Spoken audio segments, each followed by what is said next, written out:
Assalamualaikum warahmatullahi wabarakatuh. Salam sejahtera untuk kita semua. Om Swastiastu, Namo Buddhaya, salam kebajikan. Pada kesempatan kali ini, saya akan mempresentasikan tugas individu mata pembelajaran teknik presentasi yang diajarkan oleh Ibu Sarinah Dewi terkait dengan penghentian penuntutan berdasarkan keadilan restoratif. Sebelum saya mempresentasikan tugas individu saya, izinkan saya memperkenalkan diri terlebih dahulu. Nama saya Muhammad Zulkarnain Yahya, nomor absen 27 dari kelas 6 PPJ Angkatan 80 gelombang 1. Oke, langsung saja. Terkait dengan judul tersebut, dilatar belakangi bahwa Kejaksaan Republik Indonesia sebagai lembaga pemerintahan yang melaksanakan kekuasaan negara di bidang penuntutan harus mampu mewujudkan tujuan hukum, yakni kepastian hukum, ketertiban hukum, keadilan, dan kebenaran berdasarkan hukum, dan mengindahkan norma-norma yang ada serta wajib menggali nilai-nilai kemanusiaan, hukum, dan keadilan yang hidup di dalam masyarakat. Kemudian terhadap penyelesaian perkara tindak pidana dengan mengedepankan keadilan restoratif yang menekankan pemulihan kembali pada keadaan semula dan keseimbangan perlindungan dan kepentingan korban dan pelaku tindak pidana yang tidak berorientasi pada pembalasan merupakan suatu kebutuhan hukum masyarakat dan sebuah mekanisme yang harus dibangun dalam pelaksanaan kewenangan penuntutan dan pembaharuan sistem peradilan pidana. Selanjutnya, bahwa Jaksa Agung memiliki tugas dan wewenang dalam mengefektifkan proses penegakan hukum yang diberikan oleh undang-undang dengan memperhatikan asas peradilan cepat, sederhana, dan biaya ringan, serta menetapkan dan merumuskan kebijakan penanganan perkara untuk keberhasilan penuntutan yang dilaksanakan secara independen demi keadilan berdasarkan hukum dan hati nurani, termasuk penuntutan dengan menggunakan pendekatan keadilan restoratif yang dilaksanakan sesuai dengan ketentuan peraturan perundang-undangan. Sehingga lahirlah Peraturan Kejaksaan Republik Indonesia Nomor 15 Tahun 2020 tentang penghentian penuntutan berdasarkan keadilan restoratif.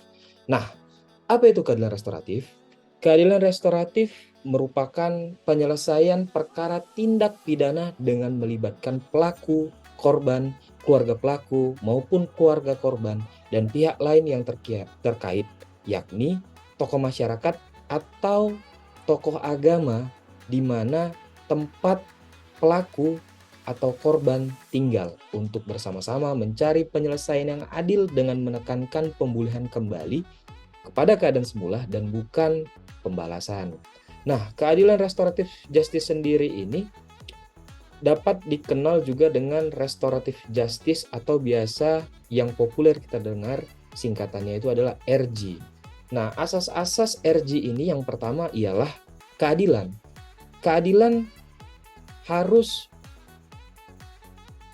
berlandaskan keduanya, baik itu korban maupun pelaku. Sehingga pada saat pelaksanaan RJ ini, keadilan harus dirasakan kedua belah pihak, baik korban maupun pelaku. Kemudian ada asas proporsionalitas. Asas proporsionalitas ini terkait dengan keseimbangan antara hak dan kewajiban baik korban maupun pelaku. Kemudian ada asas kepentingan umum, harus memperhatikan kepentingan umum. Kemudian pidana sebagai jalan terakhir, artinya upaya perdamaian yang dilakukan dalam program RJ ini harus dilaksanakan mengacu kepada pidana itu sebagai jalan terakhir. Artinya alternatif itu dapat dilaksanakan melalui upaya perdamaian tadi. Kemudian ada asas cepat, sederhana, dan biaya ringan dalam proses RJ tersebut. Nah, kemudian apa sih syarat-syarat RJ yang dapat kita promosikan terhadap pelaku tindak pidana atau tersangka yang diduga melakukan tindak pidana? Yang pertama ialah tersangka baru pertama kali melakukan tindak pidana. Kemudian yang kedua, tindak pidana hanya diancam dengan pidana denda atau diancam dengan pidana penjara tidak lebih dari 5 tahun.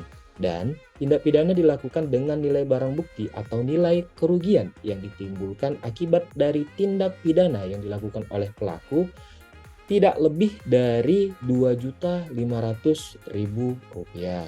Kemudian ini ada syarat tambahan. Yang paling penting adalah adanya upaya perdamaian yang dilakukan oleh tersangka terhadap pelaku atau telah ada pemulihan kembali pada keadaan semula yang dilakukan oleh tersangka dengan cara-cara sebagai berikut. Yang pertama, mengembalikan barang yang diperoleh dari tindak pidana kepada korban, kemudian mengganti kerugian korban.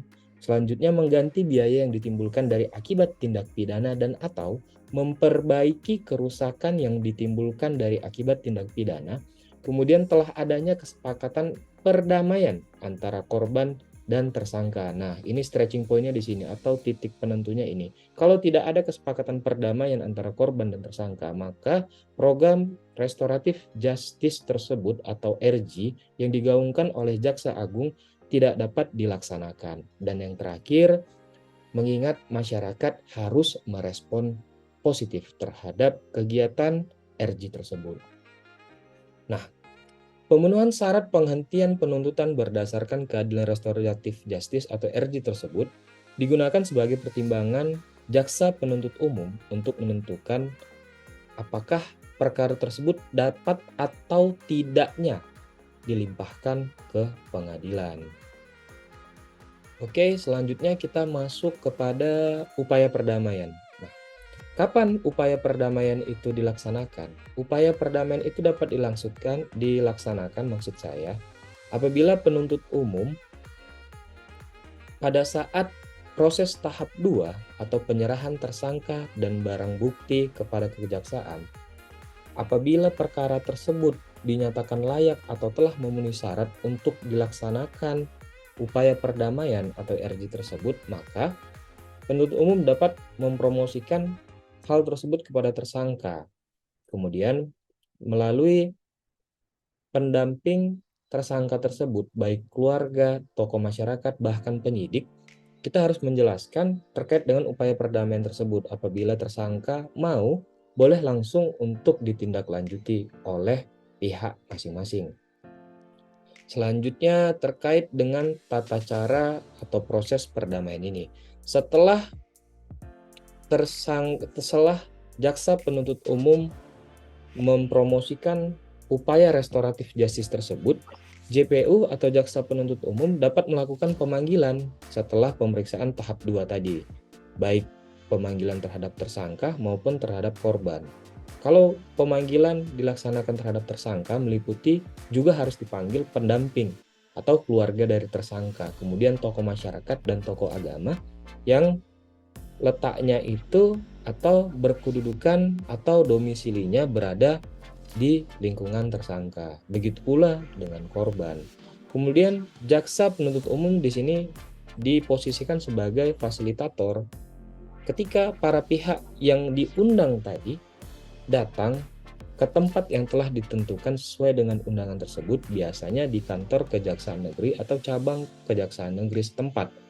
Selanjutnya, penuntut umum memberitahukan maksud dan tujuan upaya perdamaian tersebut atau RJ tersebut. Tak lupa juga, yang kedua, membuat administrasi pelaksanaannya, sehingga pada saat nanti ketika jaksa penuntut umum sebagai fasilitator menjelaskan maksud dan tujuan RJ tersebut, dan sudah dibuat administrasinya, apabila korban dan juga tersangka menyetujui upaya perdamaian tersebut, langsung dapat dilakukan penandatanganan administrasi dan berita acaranya. Dan jangan lupa yang keempat, untuk didokumentasikan sehingga kita mempunyai bukti konkret untuk dapat dipertanggungjawabkan nantinya. Kemudian setelah administrasi, dokumentasi, dan lain-lainnya sudah terkumpulkan, maka Kejaksaan negeri setempat atau cabang kejaksaan negeri tersebut dapat melaporkan secara berjenjang ke Kejati atau Kejaksaan Tinggi dan juga dari Kejati nanti ke Kejagung, sehingga nantinya pihak dari Kejaksaan Agung melalui dari Kejaksaan Tinggi akan mengirimkan jadwal untuk melakukan ekspos untuk menunggu persetujuan. Nah, ketika persetujuan tersebut telah disetujui oleh Kejaksaan Agung, maka terkait dengan proses penahanan atau penangguhan penahanan atau pembantaran penahanan terhadap tersangka disesuaikan dengan ketentuan peraturan perundang-undangan. Nah, apabila Hasil ekspos telah disetujui oleh pimpinan tertinggi melalui Jaksa Agung Muda Tindak Pidana Umum, tersangka yang tadinya dinyatakan ditahan dalam perkaranya berdasarkan surat penghentian penuntutan berdasarkan keadilan restoratif justice, penuntut umum segera membebaskan tersangka setelah dikeluarkannya surat ketetapan penghentian penuntutan atau SKP 2. Kemudian tidak lupa pula terhadap pembebasan tersangka ini harus dibuatkan berita acaranya, sehingga nanti pada saat tersangka dikeluarkan kita mempunyai dokumentasi ataupun bukti konkret bahwasanya persetujuan yang dilakukan oleh pimpinan tertinggi tersebut dapat kita pertanggungjawabkan. Oke, itu saja presentasi dari saya. Apabila ada kekurangan mohon dimaafkan. Nah, di sini ada kata-kata mutiara yang saya kutip dari pengalaman hidup saya. Yang pertama itu, bersabarlah sampai ada orang yang mencelakakanmu, merendahlah sampai ada orang yang menjelekanmu, tersenyumlah karena kamu mendapatkan sesuatu. Kemudian yang kedua, diam mengamati, bertindak dihormati. Dan yang ketiga, diam dan tidak melakukan apapun itu adalah dua hal yang berbeda. Semoga ini dapat menginspirasi dan memotivasi orang-orang yang melihat tayangan ini. Dan ada sedikit pantun untuk menutup presentasi pada kesempatan kali ini, yakni pergi keluar tidak pamitan, pulang-pulang sudah malam. Terima kasih aku haturkan dari hati yang paling dalam. Sekian, wassalamualaikum warahmatullahi wabarakatuh. Salam sejahtera untuk kita semua. Om Santi Santi Om, Namo Buddhaya, salam kebajikan.